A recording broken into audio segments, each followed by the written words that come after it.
같이 묵도하심으로 대림절 세 번째 주일, 우리 12월 셋째 주일 예배 하나님께 드리겠습니다. 묵도하십니다.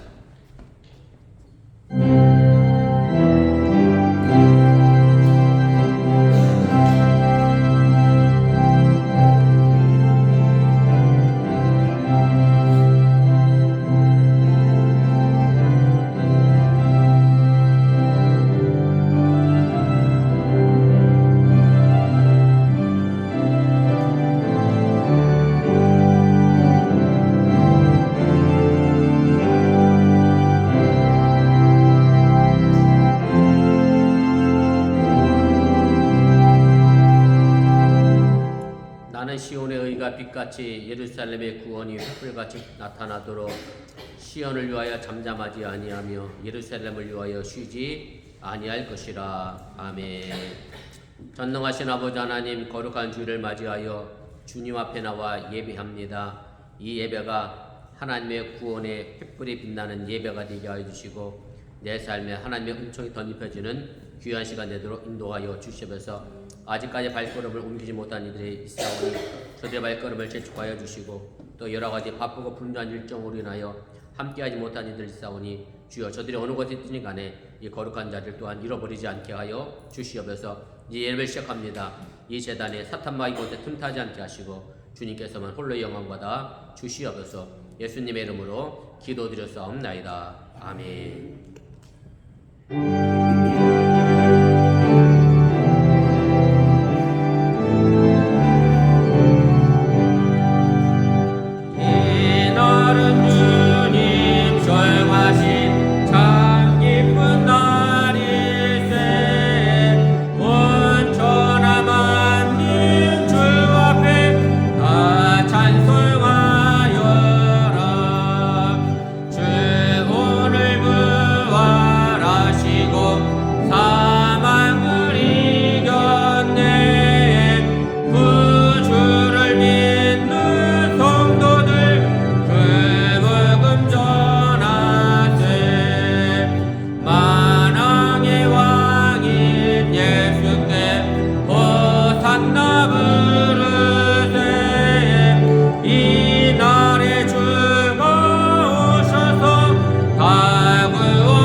성시교독 117번 구주강림 세 번째를 교독하겠습니다.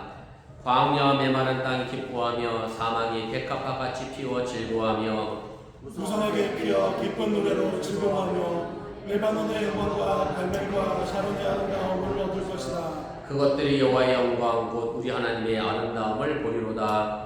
너희는 약한 손을 강하게 하며 떨리는 무릎을 굳게 하며 겁내는 자들에게 이르기를 굳세어라 두려워하지 말라. 보라 너희 하나님이 오사 보복하여 갚아주실 것이라. 하나님이 오사 너희를 구하시리라 하라. 그때 맹인의 눈이 밝을 것이며 못 듣는 사람의 귀가 열릴 것이며 그때 저는 사실 질 것이며 말 못하는 자에게는 노래하리니 이는 광야에서 물이 솟겠고 사막에서 시내가 흐를 것이니라. 뜨거운 사막이 변하여 못이 될 것이며 메마른 땅이 변하여 원천이 될 것이며 승냥이 눕던 곳에 풀과 갈대와 풀들이 날 것이며 거기에 데려가 있어 그 길을 거룩한 길이라 일컫는 바 되리니 깨끗하지 못한 자는 지나가지 못하겠고 오직 부족함을 입은 자들을 위하여 있게 될 것이라. 아멘. 전능하사 천지를 만드신 하나님 아버지를 내가 믿사오며 그 외아들 구주 예수 그리스도를 믿사오니 이는 성령을 인도하사 동정녀 마리아에 견하시고 본디오 빌라도에게 고난을 받으사 십자가에 못 박혀 죽으시고 장사한 지 사흘 만에 죽은 자 가운데서 다시 살아나시며 하늘로서 전능하신 하나님 편한 일이시다가 저로서 산자와 죽은 자를 심판하러 오시리라.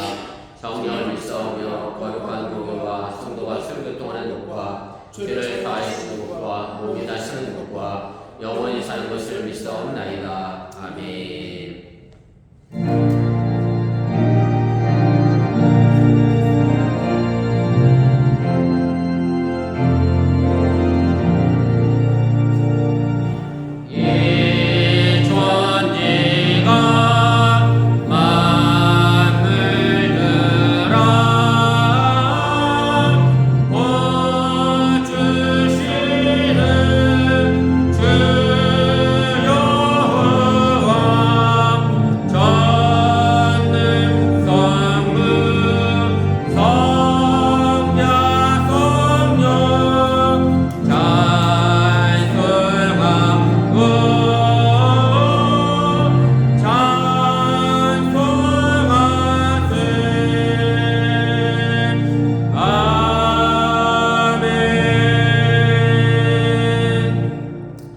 이 시간을 다 같이 자리에 앉아 주시기를 바랍니다. 이 시간을 위하여 우리 박연희 집사님 오늘 대표하여 기도 인도해 주시겠습니다.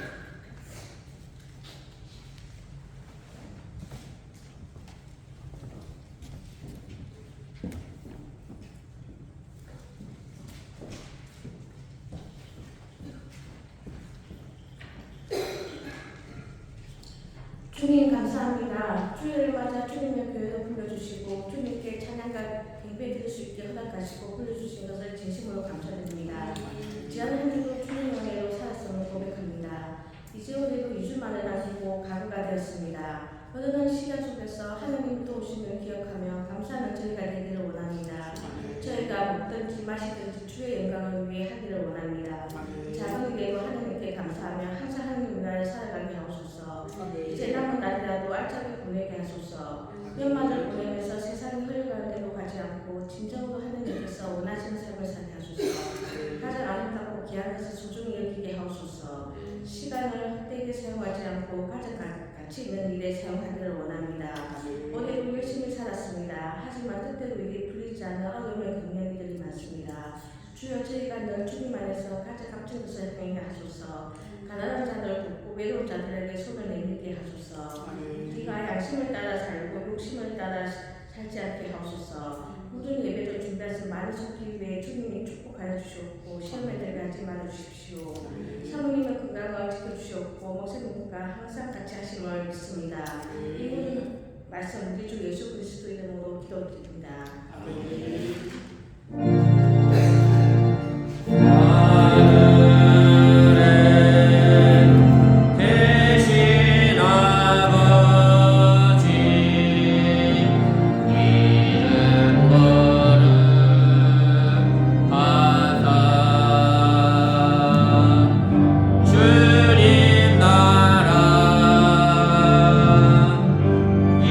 임하시고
위대하시고 섭리하시는 전능하신 하나님, 거룩한 주일을 맞이하여 주 앞에 나와 예배하며 사랑하는 이들이 하나님을 향하여 정성된 마음으로 귀한 예물을 드렸습니다.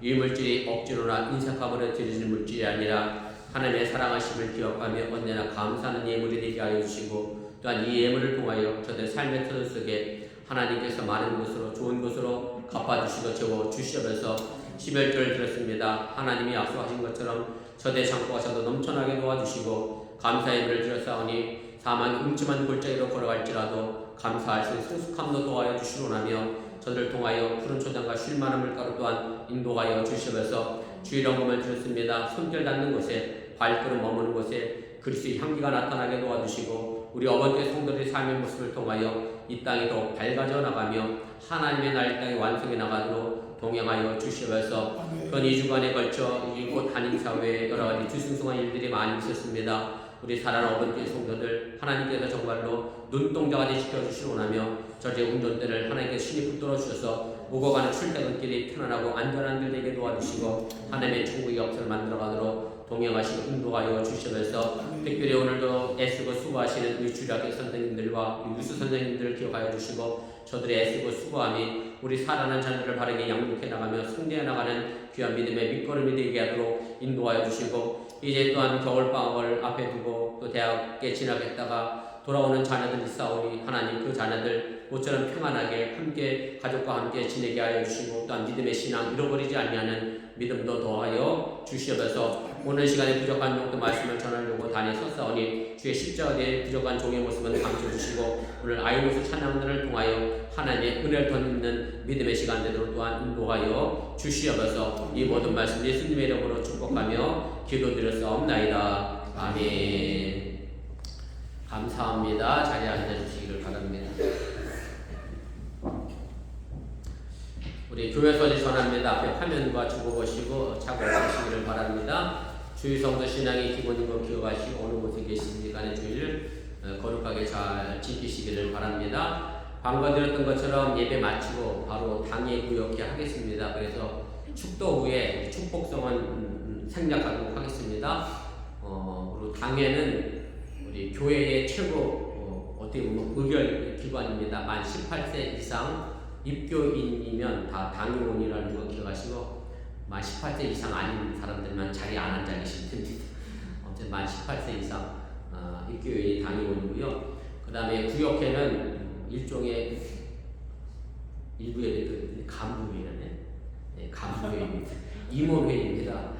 구역회원들은 각 속장님, 각 부서장님, 장로님으로 그게 구성이 되어 있습니다. 그런데 뭐 저희 교회가 구역회원 따로, 당이 따로 나누기가 그래서 제가 당회 구역이 함께합니다. 그렇게 아시고 원래 당회와 구역회는 따로 하는 것으로 아시면 되겠고요. 당회의 중요한 일은 이제 임원 선출에 관련된 각 부서장 임명에 관한 일이고 구역회는 예산 결산에 관련된 문제, 재산권 문제가 구역회에서 다뤄지는 거고 꼭 담임자가 바뀌거나 뭐 가거나 오고 갈 때도 구역회가 모여서 인준하는 겁니다. 여러분들 참고로 교회법도 알아두시면 좋겠습니다. 성찬 예식은 다음 주에 있습니다. 다음 주는 1부, 2부 연합 예배를 드립니다. 그렇게 하시고 우리 예배부에서 성찬 준비 부탁드리고 그 다음에 성탄 예배는 12월 25일 오전 10시에 있습니다. 11시가 아니고 10시입니다. 기억하시고 좀 서둘러 참여해 주시면 고맙겠습니다. 송구 영신 예배는 12월 30일 주일 오후 8시에 있습니다. 기억하시고 한 해 마무리하고 새로운 한 해 또 준비하는 귀한 예배 될 수 있기를 바랍니다. 그 다음에 지난주에 달력 회사에서 이메일이 왔는데 12월 14일 날짜로 뉴욕항에 통관이 진행 중에 있다고 합니다. 그래서 아마 통관돼서 오면 이번 주 중에 달력이 오지 않을까 싶습니다. 아무튼 해가 가기 전에 달력 배부할 수 있게 돼서 다행이라 생각이 되고요. 아무튼 그렇게 하시고 또 달력 나오는 대로 바로 배부하도록 그렇게 하겠습니다. 혹시 뭐 또 제가 아는 광고 있나요? 네, 김민지 성도님 계속해서 위해서 기도해 주시고 왼쪽으로 나타나는 증상, 두드러기, 배 아픈 증상 많이 가라앉았는데 단백뇨 수치가 조금 높아서 신장 기능 문제 때문에 염려하고 계십니다. 1월 3일날 신장 전문의 예약이 되어 있긴 한데 아직 시간이 많이 남아서 제가 그 전에 단백뇨가 내려갈 거라 믿고 기도하고 있습니다. 아무튼 여러분들도 그렇게 기도해 주시고 먹도록 우리 기도해 주시면 고맙겠습니다. 우리 다른 광고 없으시면 하나님 말씀 보겠습니다. 하나님 말씀은 두 군데입니다. 마태복음과 구약성경 스바냐에서 보도록 하겠습니다. 먼저 마태복음 12장 우리 43절부터 우리 45절까지입니다. 함께 보도록 하겠습니다. 더러운 귀신이 사람에게서 나갔을 때 무릎 곳으로 다니며 시기를 구하되 쉴 곳을 얻지 못하고 이에 이르되 내가 나온 내 집으로 돌아가니라 하고 와보니 그 집이 비고 청소되고 수리되었거늘 이에 가서 저보다 더 악한 귀신 7을 데리고 들어가서 거하니 그 사람의 낮은 형편이 전보다 더욱 심하게 되느니라. 이 악한 세자가 또한 이렇게 되리라. 아멘. 구약성경 스바냐입니다. 3장 14절 말씀부터 27절입니다. 이 부분은 교독하겠습니다. 그리고 20절은 함께 있습니다. 시온에 따라 노래할지어다. 이스라엘아 기쁘게 부를지어다. 예루살렘 따라 전심으로 기뻐하며 즐거워할지어다. 여호와가 내 영혼을 제거하였고 내 원수를 쫓아냈으며 이스라엘과 여호와가 내 가운데 계시니 내가 다시는 화를 당할까 두려워하지 아니할 것이라. 그날에 사람이 예루살렘에 이르기를 두려워하지 말라. 시온아 내 손을 늘어뜨리지 말라. 너희 하나님 여호와가 너희 가운데 계시니 그는 구원을 베푸실 전능자이시라. 그가 너를 말미암아 기쁨을 이기지 못하시며 너를 잠잠히 사랑하시며 너로 말미암아 즐거이 부르며 기뻐하시리라 하리라. 내가 절기로 말미암아 근심하는 자들을 모으리니 그들은 내게 속한 자라. 그들에게 지어진 짐이 치우게 되었느니라. 너를 괴롭게 하는 자를 다 벌하고 저는 자를 구원하며 쫓겨난 자를 모으며 온 세상에서 수욕받는 자에게 칭찬과 명성을 얻게 하리라. 내가 그때 너희를 이끌고 그때 너희를 모을지라. 내가 목전에서 너희의 사로잡힘을 돌려줄 때 너희에게 천하 만민 가운데에서 명성과 칭찬을 얻게 하리라. 여호와의 말이니라. 아멘. 이 시간 아이노스 찬양단 특별 찬양 있겠습니다.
찬양처럼 달려가지고 다 가신 후 주의 은혜라 고백할 수 있기를 주님의 이름으로 다시 한번 축복드립니다. 연말이 되어가면서 요즘 하는 인사는 아마 메리 크리스마스이거나 해피 할라데이일 텐데, 사실은 요 근래 들어서 메리 크리스마스보다는 뭐 남쪽은 좀 덜합니다만은 동부 쪽으로 갈수록, 북쪽으로 갈수록 해피 할라데이 인사가 더 앞서가는 추세가 아닌가 그렇게 생각이 듭니다. 마치 홍길동전에서 홍길동이 서자, 얼자이기 때문에 아버지라 부르지 못하고 형을 형이라 부르지 못하는 그런 상황과 비슷한 그런 심정이 아닌가 그런 생각이 되고요. 아무튼 기독교인들이가 또 메리 크리스마스 인사할 수 있기를 생각해 보시고 또 그렇게 할 수 있기를 주님의 이름으로 부탁을 드립니다. 한국의 대표적인 인사가 안녕하십니까 입니다. 오늘 뉴스한테 얘기했더니 그런 배경이 있었는지 몰랐다고. 그런데 사실 안녕하십니까 보다는 좀 더 정확히 얘기하면 밤새 안녕하셨습니까 이렇게 인사를 해요. 한국 분들은. 왜 그런 인사가 나왔느냐면 우리 한국 사회가 그만큼 밤새 안녕할 일이 없었기 때문에 밤새 그런 일이 잘 일어나서 돌아가시기도 하고, 혹은 뭐 예전에는 밤새 외적의 침입으로 뭐 이웃이 쑥대밭이 되기도 하고 도둑이 들어오기도 하고, 그래서 한국 인사는 밤새 안녕하셨습니까 그렇게 인사를 합니다. 그리고 뭐 요즘은 잘 그렇게 안 합니다만 나이 드신 분들은 진지 잡수셨습니까? 식사했느냐를 인사로 물었는데, 왜 그렇게 물었느냐면 그만큼 밥 먹는 게 힘들고 어려운 시절도 있었기 때문에 밥 먹는 게 인사였고, 한국 사람들이 대표적으로 꼭 헤어지면 하는데 시간 내면 언제 한번 밥 먹자. 그래서 밥 먹을 사람은 거의 없습니다만은 아무튼 그만큼 우리 시대가 가난하게 살아서 밥 먹기가 어려웠기 때문에 그런 인사도 생각이 났습니다. 제가 알기로 이곳 어버인근에서 몇 주 사이에 교통사고로 귀한 생명을 잃어버리신 분들이 계신 걸로 알고 있는데, 요즘 이것을 반영해서 이런 인사도 합니다. 안전운전 하시라고, 또 편안히 가시라고 하는 인사도 생겨나게 됐는데, 그래서 한 사회에서 인사말이라고 하는 것은 그 사회의 현실을 반영하는 가장 중요한 기초가 됩니다. 여러분들이 아시는 것처럼 영어의 아침 인사, 오후 인사, 저녁 인사, 밤 인사가 다 다릅니다. 하루의 인사가 4개로 이렇게 구분됐던 것은 그만큼 영국은 하루의 일기가 불확실했기 때문에 아침 다르고 오후 다르고 밤 다르고 저녁 달랐기 때문에 다 굿모닝해서 날씨와 관계된 인사를 하게 됐고요. 그만큼 영국 사회가 변덕스러운 날씨를 가지고 있었음을 말해줍니다. 성경의 인사도 마찬가지입니다. 구약에서는 만날 때, 지금도 뭐 유대인들이 그렇습니다만 샬롬이라는 인사를 많이 했습니다. 샬롬이라고 하는 말의 뜻은 평화라는 의미를 가지고 있고, 이스라엘이 정말 평화로워서 평화를 인사한 게 아니라는 얘기입니다. 말 그대로 바람 잘 날 없는 것이 이스라엘의 역사였고, 평화의 뜻을 가진 예루살렘이라는 도시도, 사실 예루살렘이라는 도시 뜻의 의미가 평화의 집 혹은 평화의 도시라고 이야기하고 있는데, 뭐 벌써 수천 년부터 지금도 하마스와 전쟁 중에 있습니다만은 예루살렘은 절대로 평화로운 도시도 아니고 평화로운 집도 아니었다라고 하는 얘기입니다. 그만큼 평화롭지 못했기 때문에 평화가 인사가 됐습니다. 인사로 하는 말들은 그 말들과는 다른 복잡한 삶의 현실을 가지고 있습니다. 실제로 안녕해서 안녕하냐고 묻는 것이 아닌 것처럼 인사말이 우아하게 표현되면 표현될수록 그 현실은 많이 고단하고 힘든 것을 반증해주고 있고요. 이렇게 사는 것이 또한 우리의 삶의 현실이기도 합니다. 오늘 우리가 읽은 본문의 마태복음 12장 43절부터 45절에 있는 말씀은 예수님이 삶에 대해서 아주 흥미롭고 무서운 비유를 우리에게 들려주시는 그런 내용입니다. 예수님의 이 비유의 말씀은 더러운 귀신이 어떤 사람에게서 나갔다라는 말로 시작을 합니다. 말하자면 이 더러운 귀신이 이 사람에게서 나갔다라고 하는 얘기는 분명 더러운 귀신이 살기에 좋지 못한 환경이었다라고 하는 얘기죠. 그만큼 이 사람이 깨끗했기 때문에 더러운 귀신이 그 사람을 나갈 수밖에 없었습니다. 다시 말씀드리면 이 사람은 더러운 귀신과 싸워서 이겼다는 얘기입니다. 그리고 이 귀신을 이긴 상태를 가지고 오늘 44절 말씀 보면 그 집이 비고 청소되고 수리되었다라는 말로 표현을 합니다. 깨끗이 청소되고 잘 정돈된 상태, 뭔지 견고하게 보이기도 하고 빈틈이 없어 보이기도 합니다. 그런데 바로 문제가 생겼습니다. 그 더러운 귀신이 나갔다가 다시 돌아올 때에 자기보다 더 악한 귀신 7을 데리고 와서 그 집을 예전보다 훨씬 더 형편없이 만들었다는 사실입니다. 잘 청소되고 정돈되고 견고한 것처럼 보였던 그 사람이 더러운 귀신을 물려쳤던 그 사람에게 악한 귀신 7이 덮쳐서 그 사람이 예전보다 훨씬 더 나쁜 상태에 빠지게 됐다는 말씀입니다.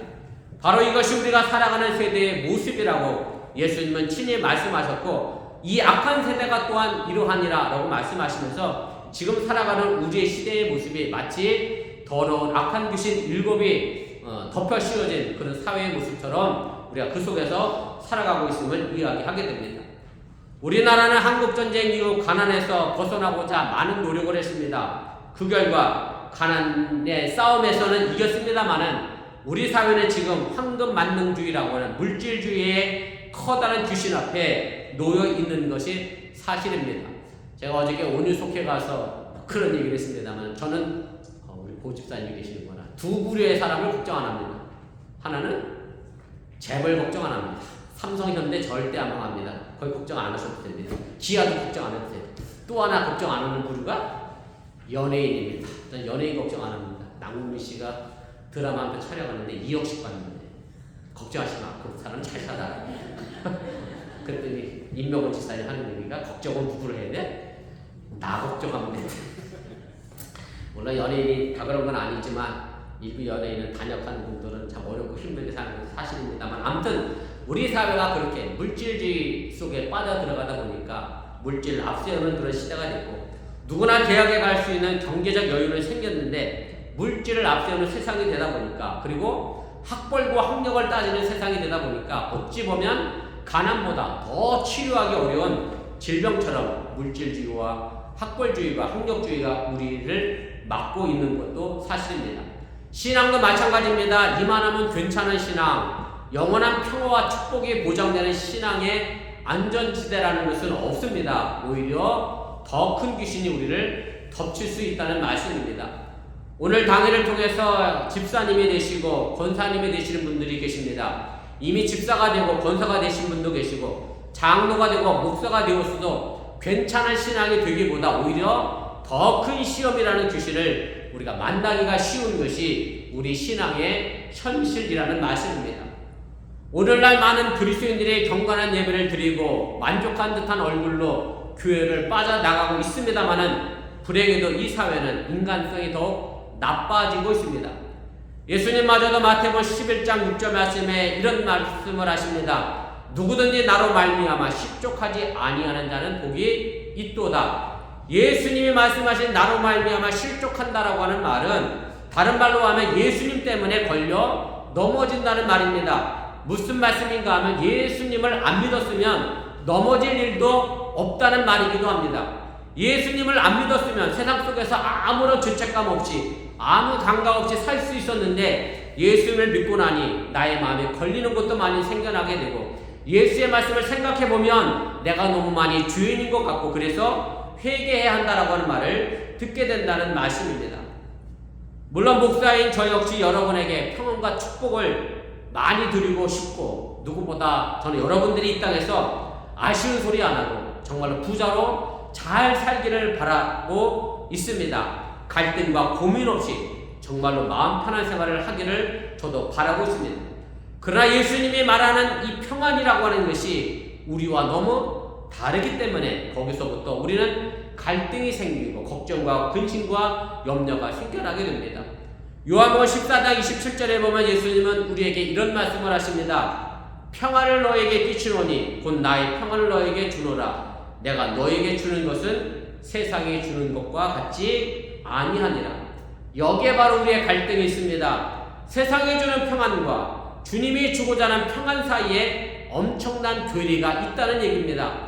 쉽게 말씀드려 우리가 생각하는 평안은 돈, 건강, 재산, 공부 잘하는 자녀 이런 것들인데, 예수님이 우리에게 주고자 하는 평안은 이런 세상의 것들이 아니라는 말씀입니다. 예수님은 요한복음 14장 1절에서 이렇게 말씀을 하셨습니다. 너희는 마음에 근심하지 말라. 하나님을 믿으니 또 나를 믿으라. 예수님은 우리에게 근심하지 말라 그렇게 말씀합니다. 그러면 예수님이 무엇을 근심하지 말라고 한 것을 우리가 좀 생각해 볼 필요가 있습니다. 물론 예수님이 구체적으로 하신 말씀은 여기에 나와 있지는 않습니다만은 성경에 있는 예수님의 말씀을 이렇게 통해 유추해 보면 우리는 예수님이 근심하지 말고 걱정하지 말라는 것을 두 가지로 생각해 볼 수가 있습니다. 그 첫째는 먹고 마시는 것, 다시 말하면 욕심으로부터 출발된 근심을 하지 말라는 얘기입니다.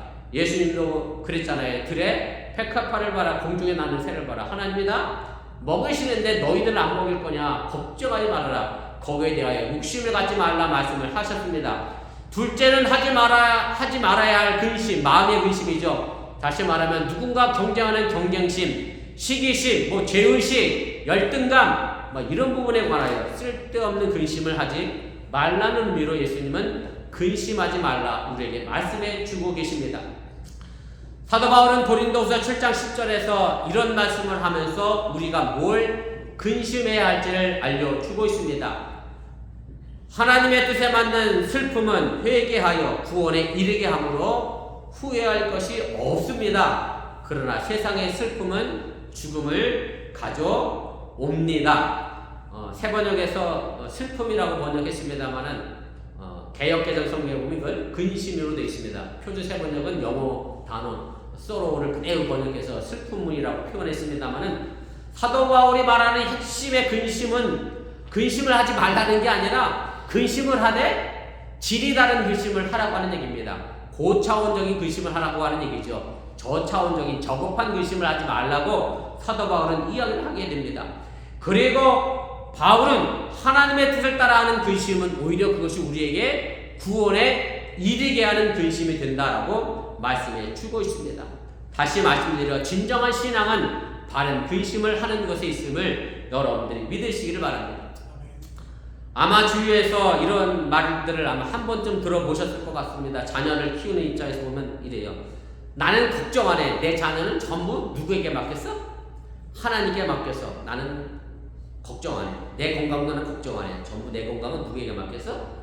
하나님께 맡겼어. 엄청나게 믿음과 신앙을 가진 것 같은데 사실 그렇지 않습니다. 제가 미국 유학 가기 전에 저희 동서 되시는 형님이 보험 설계서를 하셔서 제가 종신보험을 하나 들었어요. 그분도 도움이 되고 저도 도움이 되고 그랬더니 그 얘기를 같이 있던 부목사님들한테 얘기했더니 어느 한 목사님 저한테 그래요. 목사가 돼서 뭐가 없어? 믿음이 없어서. 뭐를 들었어요? 보험을 들었냐고. 와, 나보다 고참이었거든요. 강님께 선임이 얼마나 막 믿음이 없이 보험을 들었다고. 나는 하나님께 다 맡겨서 보험 같은 거 필요 없대. 대단히 믿음이 좋아 보이더라고요. 그 목사님이. 그러면서 제가 유학 갔잖아요. 4개월 만에 어떻게 됐죠? 암에 걸렸잖아요. 그래서 유학 갈 때 고민했다니까. 이 보험을 내가 해야 되느냐 말아야 되느냐 엄청나게 고민되더라고요. 진짜로. 그래서 결국 해약 안 했어요. 동생한테 내가 미국 가서 좀 정리가 되고 적응될 때까지 몇 달만 내 보험을 좀 네가 대신 좀 내줘라. 그리고 내가 정리되면 그때 내가 계속 이어둘게. 그리고 4개월 만에 암 걸려 왔잖아요. 그때 종신보험 안 들었으면 난 어떡할 뻔했어. 강남에 있는 집 다 팔을 뻔했잖아. 그죠? 그래서 사실은 그래서 제가 그때도 그랬어요. 재산이 없는 목사일수록 뭐가 필요하다? 왜? 보험이 필요한 거예요. 재산이 없는 사람일수록. 재산 많은 사람은 굳이 보험 들 필요가 없어. 이재용 씨가 무슨 보험이 필요하겠어. 그죠? 병원 그냥 가면 되지. 돈 없는 사람이니까 보험을 드는 거고. 사실은 제가 왜 이런 말씀을 드리냐면 어쨌든 보험도 여러분이 요즘 보험 들었다고 해서 너 이렇게 믿음이 없니? 보험을 드니? 이렇게 얘기하는 사람 없잖아요. 근데 자식 문제만큼은 그렇게 얘기하는 분들이 진짜 간혹 계세요. 나는 내 자식 하나님께 맡겨서 하나님이 알아서 하실까 이러는데 사실은 그게 좋은 믿음이 아닙니다. 부모님들은 다 여러분들 아시겠지만 자식을 왜 우리에게 주셨습니까? 하나님이 나 알아서 키우실 거면 하나님이 키우시면 되지. 왜 우리에게 자식을 맡기셨어요? 여러분들에게 왜 자식을 맡기신 것 같아요? 제가 어저께 속회 때 답 드렸는데 고기만 집사님 제가 왜 자식을 맡겼다 그랬죠? 네? 어제 속회 때 답 드렸잖아요. 여러분들의 자식을 맡긴 거는 자식을 위하여 여러분들이 근심하라고 맡긴 겁니다. 근심. 여러분 자식 한번 생각해 보세요. 자식은 자나깨나 근심입니다. 자나깨나 근심. 공부 근심, 공부 끝나고 나면 취업해야 될 근심, 취업 끝나면 결혼해야 되는데 어떤 여자가 들어올 건지 근심, 어떤 남편을 맞을 건지 근심, 며느리와 시어머니의 관계는 근심. 우리 안지사님 며느님 너무나 공경하시고 잘 모시는데 애기 낳는 소리도 못하는 그런 근심, 뭐 끝도 없이 근심. 하나님께 맡기고 걱정 안 할 일이 아닙니다. 사실은 자녀는요, 내가 정말로 근심하며 잘 키워야 합니다. 걱정해야 합니다. 아주 심각하게 걱정하고 근심해야 합니다. 목사가 뭐 믿음도 없이 세상 걱정을 하라고 하느냐라고 하실 수도 있는데, 제가 여러분들에게 드리고자 하는 말씀은 이 근심과 걱정은 곧 기도입니다. 이 모든 근심이 세상의 근심이 아닌 하나님의 뜻을 따르고자 하는 근심을 가지고 내 자녀를 위하여 염려하고 걱정하고 근심하라고 하는 얘기지, 세상적으로 뭐 잘 먹고 잘 살라고 내 자녀를 근심하라고 하는 말의 의미는 결단코 아닙니다. 이 기도를 통해 우리 자식을 하나님의 뜻대로 키워나가는 것이 우리 부모가 가져야 될 책임이라고 하는 사실을 여러분들이 잊지 마시기 바랍니다.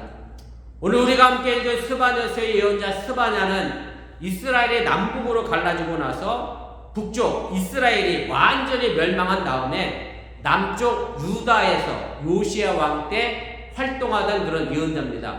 이때 이스라엘은 강대국 아시리아에 의하여 지배를 받고 있었습니다. 그래서 아시리아의 이방 종교와 문화가 이스라엘의 문화와 종교에 들어왔고, 그래서 오염되게 만들었고 타락하게 만들었고, 하나님을 섬기는 신앙이 말 그대로 물질주의 신앙에 빠져버리게 됐고, 어찌 보면 지금의 물질을 앞서는 세상과 별반 다르지 않게 되는 그런 세상 속에서 스바냐가 활동을 했습니다. 그저 돈이면 전부였기 때문에 권력은 돈과 연결되어 있었고, 위에 있던 계급자들, 지배계급들, 특별히 뭐 공무원이라고 표현하면 좋겠습니다만은 그 시대의 공무원들은 부정과 부패가 너무나 심각해서 스바냐서는 계속해서 뭘 얘기하느냐면 너희들이 곧 하나님의 심판을 받아 멸망할 것임을 선언하고 예언을 하게 됩니다. 아주 거친 말로, 성경이라 제가 고성한 말이라 거친 말로 하고 말 그대로 막된 말로 스바냐는 유다를 침공한 아시리아의 멸망을 예언을 했습니다. 그런데 뜬금없이 오늘 읽은 본문 3장 14절 말씀부터 그 이야기가 완전히 분위기가 바뀌어져서 아주 희망이 넘쳐나오는 말로 쏟아져 나옵니다. 오늘 14절 말씀은 갑자기 평화가 찾아온 말씀 것처럼 보여요. 이렇게 돼 있어요. 시온에 따라 노래할지어다, 이스라엘아 기쁘게 부를지어다, 예루살렘 따라 전심으로 기뻐하며 즐거워할지어다. 이어서 15절을 보면 여호와 하나님이 유다가 받은 형벌을 없애주시고 원수들을 다 쫓아냈으며 유다는 다시는 화를 당하지 않을 것이다 라고 말씀합니다. 그리고 17절에 이 일을 하나님께서 다 해주시겠다고 합니다. 하나님께서 얻은 유다에게 희망을 주시고 기쁨을 준다는 말씀입니다. 갑자기 하나님은 딴 세상을 만들어 주신다라고 말씀합니다. 너무나 유명한, 아주 유명한 말씀이니까 우리 다시 한번 같이 읽어보겠습니다. 시작. 너의 하나님 여호와가 너희 가운데 계시니 그는 구원을 베푸실 전능자이시다. 그가 너로 말미암아 기쁨을 이기지 못하시며 너를 잠잠히 사랑하시며 너로 말미암아 즐거이 부르며 기뻐하시리라 하리라. 이 구절만 보면 사람들은 가만히 믿기만 하고 하나님이 알아서 유다를 구원해 주시고 모든 힘든 문제를 다 해결해 주시는 것처럼 보입니다. 그래서 우리는 여기다가 뭐만 얹으면 돼요? 숟가락만 얹으면 되잖아요. 아멘, 믿습니다, 이것만 하는 것처럼 보입니다. 그러나 그 다음 이어져 나오는 18절 본문은 이렇게 말씀합니다. 내가 절기로 말미암아 근심하는 자들을 모으리니 그들은 내게 속한 자라. 그리고 이어서 20절에 이렇게 말합니다. 내가 그때 너희를 이끌고 그때 너희를 모을지라. 이 말씀의 뜻이 무엇인지를 우리가 깊이 생각해 봐야 합니다. 하나님이 사람을 모아 하나님의 뜻을 이루는 나라를 만들겠다는 겁니다. 하나님이 알아서 척척해 주신다는 말씀이 아닙니다. 사람을 모아서 사람의 힘으로 사람을 통하여 새 역사를 이루겠다는 말씀입니다. 그것도 다른 사람이 아닌 오늘 말씀처럼 근심하는 자를 모아서 새 역사를 쓰시겠다라고 말씀하십니다. 갑자기 생각나서 죄송합니다.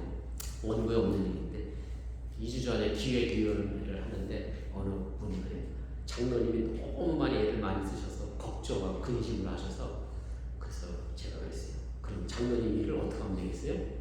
장로님 걱정하고 근심하는 사람이 나누는 거잖아. 그죠? 근심하면 나누면 됩니다. 하나님의 근심한 사람을 모으겠다는 말의 의미는 그런 의미입니다. 하나님의 뜻을 같이 근심하며 이루겠다는 그런 사람 하나님은 불러 모으셨다는 얘기입니다. 본문 18절에 보면 그때가 언제냐면 절기에 근심하는 자를 모은다. 절기가 뭐겠어요? 6월절, 초막절, 오순절. 무슨 절기 때마다 이스라엘은 뭐 했죠? 예배를 드렸습니다. 하나님께 예배 드릴 때에 근심하는 자를 모으신다. 그 예배를 위하여 근심하는 자를 찾으셨다라고 하는 얘기입니다.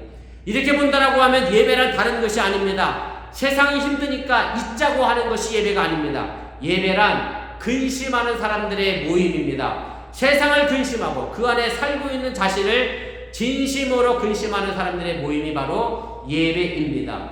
이렇게 근심해야 세상이 바뀌고 내 삶이 새로워진다는 사실을 여러분들이 믿으시길 바랍니다. 지난 세월과 마찬가지로 세상에 나아가 걱정, 근심하며 살아가시길 바랍니다. 그러나 이제는 걱정을 해도 담대하게 걱정하고 고민해도 담대하게 고민하시기를 바랍니다. 우리에게 갈등이 있다면 우리에게 삶의 긴장이 있다는 것이고 그 긴장이 살아있다는 증거고 보다 성숙한 것을 향하여 나가고 있다는 것을 증거하는 것임을 기억하시길 바랍니다. 이 시간 우리 예배는 바르게 근심하고 걱정하는 모임이어야 합니다. 내가 왜 이 모양 이 꼴인가? 왜 우리 가정이 이런가? 왜 내 직장, 내 사업장의 생활이 있도록 힘이 드는가? 나가 이 나라는 어떻게 되려고 이렇게 시끄러운가? 근심하며 걱정하는 것이 이 예배이어야 한다는 얘기입니다. 그럴 때 비로소 교회가 교회다워진다는 사실을 여러분들이 믿으시기를 바랍니다. 지금의 세상에 이런 문제를 두고 우리 어번교회가 지금 무슨 근심을 서로 나누고 있는지 살펴보시기를 바랍니다. 하나님은 어번교를 통하여 하나님과 함께 근심하는 하늘 근심을 하는 사람을 모으고자 하십니다. 그리고 이어 20절에 이런 약속의 말씀을 우리에게 해주셨습니다. 너희에게 천하 만민 가운데서 명성과 칭찬을 얻게 하리라. 바로 오늘 이 자리 참된 근심을 위하여 모인 자연입니다. 우리 자신의 이익에 급급한 욕심 때문에 있는 근심이 아니라 참 삶이 무엇이고 참 공동체, 참 교회, 참 세상이 무엇인지에 대하여 진지한 근심을 위해 모인 이 자리임을 여러분들이 기억하시고 담대하게 바른 근심을 하시기를 바랍니다. 이제 아기 예수의 탄생을 기다리는 대림절 세 번째 주일이 됐습니다. 세상을 위해 기꺼이 십자가를 지시고 세상을 염려하며 이 땅에 오셨던 예수의 마음을 기다리면서 가치 있는 근심을 할 수 있는 이 대림절기가 될 수 있기를 주님의 이름으로 간절히 축원을 드립니다. 우리 기도하겠습니다. 우리 말씀을 기억하며 함께 잠시 기도하도록 하겠습니다. 오늘 스바냐 선지자는 하나님께서 절기에 근심하는 자를 모아서 하나님의 새로운 역사를 이루어갈 것이다 라고 말씀했습니다. 이 약속의 말씀이 우리를 통하여 또한 나타나기를 바랍니다. 우리 어번교회 예배에 참여하는 여러분들이 세상을 걱정하고 근심하기를 바라고 우리 자신의 모습을 근심하며 걱정하기를 바라고 우리 교회를 염려하며 걱정하며 근심하기를 바라고 또 오늘 당회와 부역회를 통해서 내년에 우리 어번교회와 함께 염려하며 걱정하며 근심할 수 있기를 바랍니다. 단순히 걱정하고 근심하는 것으로 끝나시는 것이 아니라 근심하는 사람들이 하나님의 뜻을 나누시는 것처럼 우리가 서로가 서로의 근심을 나누므로 말미암아 우리 어번교회가 이 땅에 하나님의 나라를 만들어가는 정말로 가치 있는 근심을 해나갈 수 있는 우리 어번교회가 될 수 있기를 바랍니다. 잠시 함께 기도하겠습니다. 사랑의 하나님 고맙습니다. 오늘 시간에 부족한 우리 잠시 말씀을 전했습니다. 행여 잘못 전해진 것이 있으면 저들 마음과 생각 속에 하나님을 도와주시고 하나님의 구원의 말씀만 저들 마음속 기쁨들을 잘 잡아 하나님의 영광을 드러낼 수 있는 그런 믿음의 삶을 되드릴 수 있도록 인도해 주시기를 주여 아버지 하나님의 많은 기뻐하고 나오니 이 일들이 하나님의 뜻 이뤄내게 하여 주시고 하나님의 역사를 만들어가게 도와주시고 하나님의 축복을 만들어 나가시고 도우시고 함께하여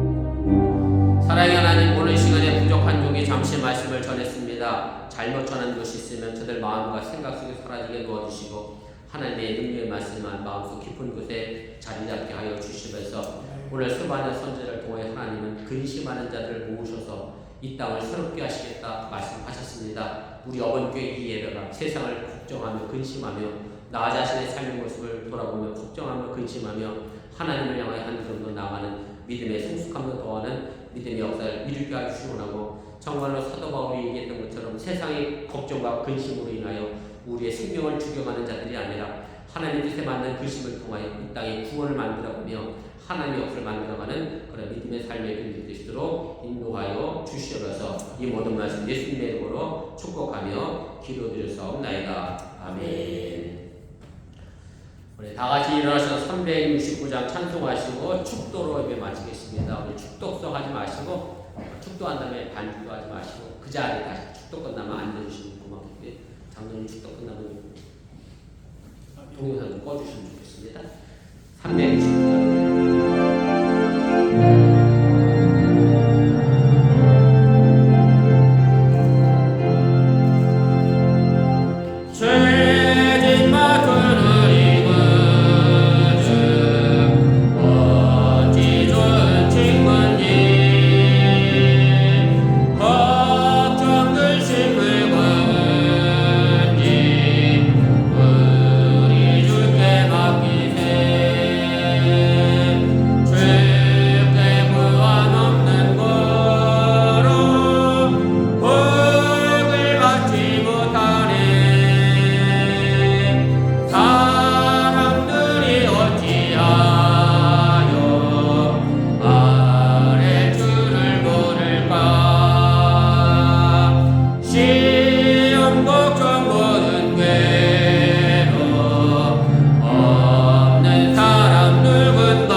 이제는 부활하신 우리의 생명이 되신 예수님의 은혜와 독생자 예수를 아낌없이 보내신 하나님의 놀라신 사랑과 성령님의 교통하시고 감동 감화하신 역사가 하나님의 뜻에 맞게 근심하며 세상을 향해 나아가는 우리 어번교회 성도들 위해 이제부터 영원토록 함께 하시기를 간절히 축원하옵나이다.